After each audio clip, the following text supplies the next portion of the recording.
Hello குட்டி சுட்டீஸ், Tamil kit stories with மீனோல இன்னைக்கு என்ன கதை பார்க்க போறோம் தெரியுமா? Snow flakes and rise cakes.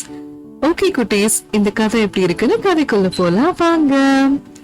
ஒரு அழகான ஊர் இருந்துச்சா. அந்த ஊர்ல ரொம்ப பனிக்காலமா இருந்துச்சாம். கொரியால சும்யான் அப்படின்னு சொல்லிட்டு ஒரு பொண்ணு இருந்தாளா. அவளுக்கு அவங்க பாட்டி வீட்டுக்கு போகணும்னு ரொம்ப இஷ்டமா. சரி, அவ என்ன பண்ணா, வின்டர் ஹாலிடேஸ் வந்தோன்னு அவ சக்கு புக்குன்னு கிளம்பி அவங்க பாட்டி ஊரான கொரியா நாட்டுக்கு போயிட்டாலாம். அங்க ஒரே பனிக்காலமா. அந்த பாத்தீங்களா வீடெல்லாம் எப்படி பனியா இருக்குன்னு. சரி ஓகே அப்படின்னு சொல்லிட்டு அவ அவங்க பாட்டியோட கிராமத்துக்குள்ள போனாலாம்.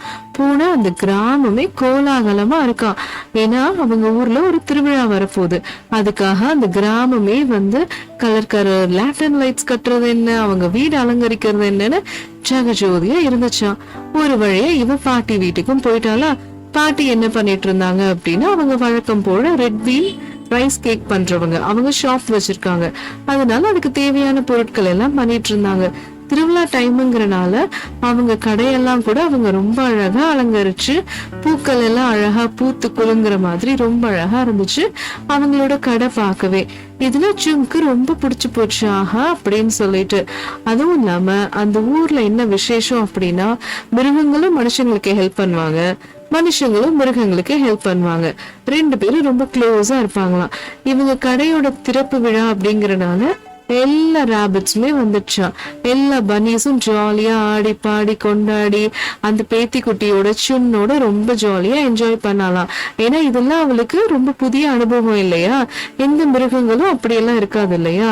இவங்க பாட்டியோட ஊர் ரொம்ப மேஜிக்கலான ஊரா. ஒவ்வொரு மிருகமும் பேசுமா, ரொம்ப அழகா இருக்குமா. அப்போ சுன்னும் பன்னியும் ரொம்ப க்ளோஸ் ஃப்ரெண்ட்ஸா ஆயிட்டாங்களாம். அவங்க கடை ரொம்ப ஃபேமஸா அந்த ரைஸ் பீன் ரெட் கேக்குக்கு. சரின்னு சொல்லி பாட்டி அந்த கேக்ஸ் எல்லாம் ரெடி பண்ணிட்டே இருந்தாங்களாம். அதை எப்படி பண்ணணும், என்னென்ன மாதிரி ஃபிளேவர்ஸ் ஆட் பண்ணணும், அப்படியே அவங்க கேக் பண்ண அந்த வில்லேஜ் மக்களுக்கு எல்லாருக்குமே மணக்குமா. அந்த ஊர்லயே இந்த பாட்டி தான் ரொம்ப வயசானவங்களாம், ரொம்ப அனுபவம் மிக்கவும் கூட. ஊரை பத்தி நிறைய தெரியுமா. இவங்க லேயர் பை லேயர் அந்த ரைஸ் கேக்கை ரெட் பீன் வச்சு ஃபில் பண்ணிட்டே இருந்தாங்களாம். அவ்வளோ மனமா இருந்துச்சா. அதுவும் இல்லாம அந்த பாட்டி அந்த பேத்திக்கு சொல்லி கொடுத்தாங்களாம் சீக்ரெட் ரெசிபி இல்லையா. இதை எப்படி பண்ணணும், எவ்வளவு அன்போடு பண்ணணும், என்னென்ன மாதிரி பண்ணணும் அப்படின்னு சொல்லி ஒவ்வொரு பதமா சொல்லி கொடுத்துட்டு இருந்தாங்களாம்.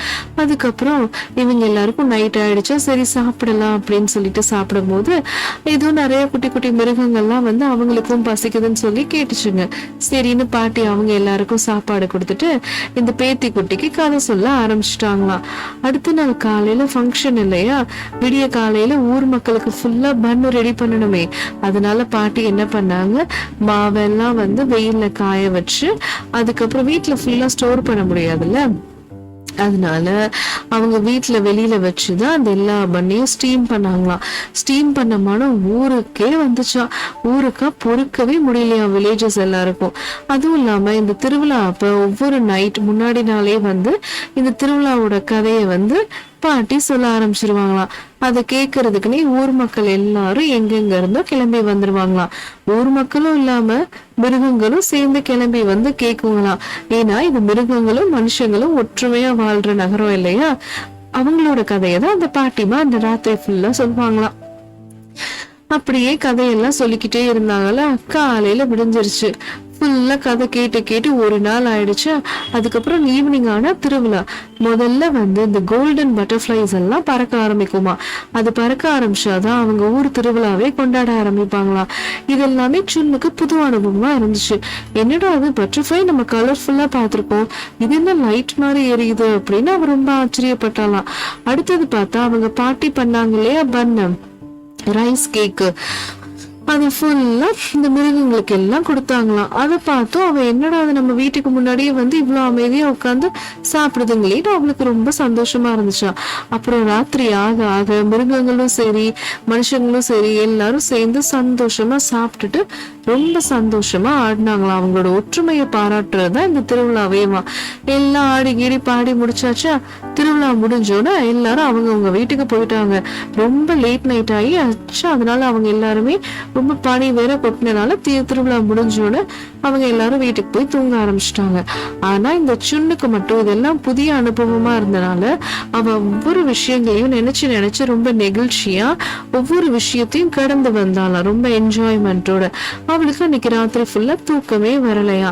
சரின்னு அடுத்த நாள் காலையில விடிஞ்சோன்னு அவங்க ஊருக்கு கிளம்பி வந்துட்டாளாம். அவங்க அம்மா கிட்டயும் அவங்க தங்கச்சி கிட்டயும் அவ நடந்ததெல்லாம் சொன்னாலாம். இந்த மாதிரி மிருகங்களும் மனுஷங்களும் ஒற்றுமையா இருக்கனால அங்க இயற்கை மிக்க ஊரா இருக்குமா, எந்த ஒரு மாசு காற்றுமே இல்ல, அவங்க எல்லாம் அவ்வளவு அன்போடய சந்தோஷத்தோட இருக்காங்க. நம்மளும் அந்த மாதிரி இருந்தோம் அப்படின்னா நம்ம இயற்கையும் அழிக்க மாட்டோம், மிருகங்களும் நமக்கு எதுவும் தீங்கு செய்யாதுங்க. நம்ம எல்லாரோடையும் ஒண்ணு சேர்ந்து வாழலாம். கடவுள் நம்மள அப்படித்தானே படைச்சிருக்காரு, எல்லாரும் வாழ்றதுக்கு தானே பூமி அப்படின்னு சுன் கேட்டாலாம். இதுல இருந்து நமக்கு என்ன தெரியுது குட்டீஸ், நம்மளும் யாருக்கும் தீங்கு இல்லாம பத்திரமா வாழணும், மத்தவங்களையும் வாழ விடணும். ஓகே குட்டீஸ், இன்னைக்கு கதை அவ்வளவுதான். நான் உங்களை அடுத்த கதையில சந்திக்கிறேன். பாய் பாய்.